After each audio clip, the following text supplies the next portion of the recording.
everyone, welcome to the excellent mentors। आइए start करते हैं आज लेक्चर 1 के बारे में। लेक्चर 1 हम लोग स्टार्ट करते हैं। सबसे पहले हम लोग बात करेंगे मोशन के बारे में। Motion and rest. Motion is relative.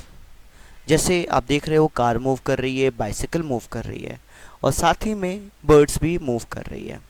तो व्हाट डू वी ऑब्जर्व? दिमाग की बत्ती चलाते हैं। We observe that the objects are in motion. Object किस में है?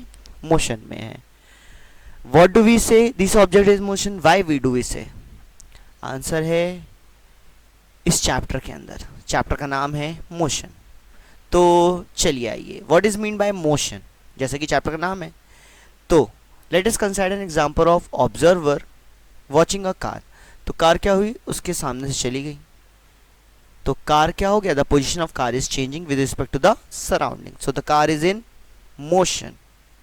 A body is said to be in motion when it changes its position with respect to its surrounding. Okay?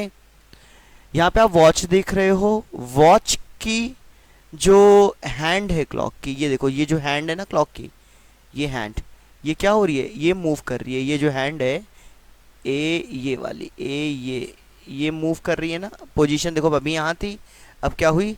Change हो गई। अब क्या हुई? चेंज हो गई। तो आप समझो हुआ क्या? हुआ ये कि the position of the hand clock changes continuously, so the hands of the clock is in motion.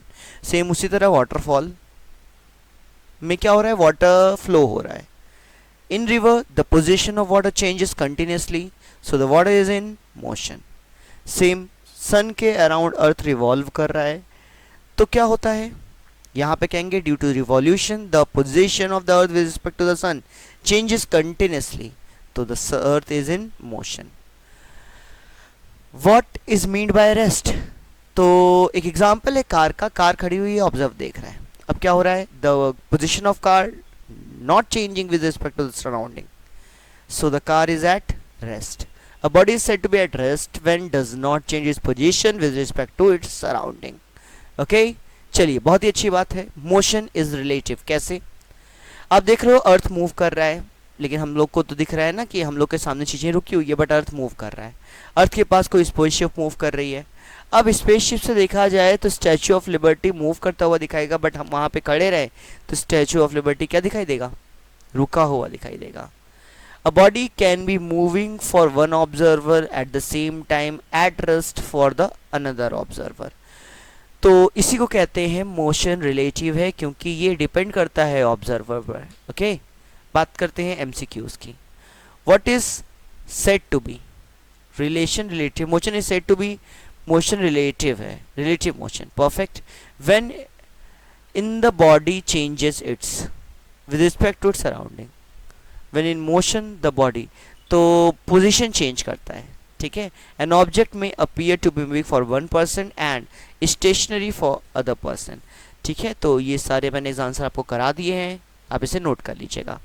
Okay, बढ़ते हैं आगे। डिफाइन करते हैं मोशन को। बेटा लिखिएगा जरूर इन तीनों को।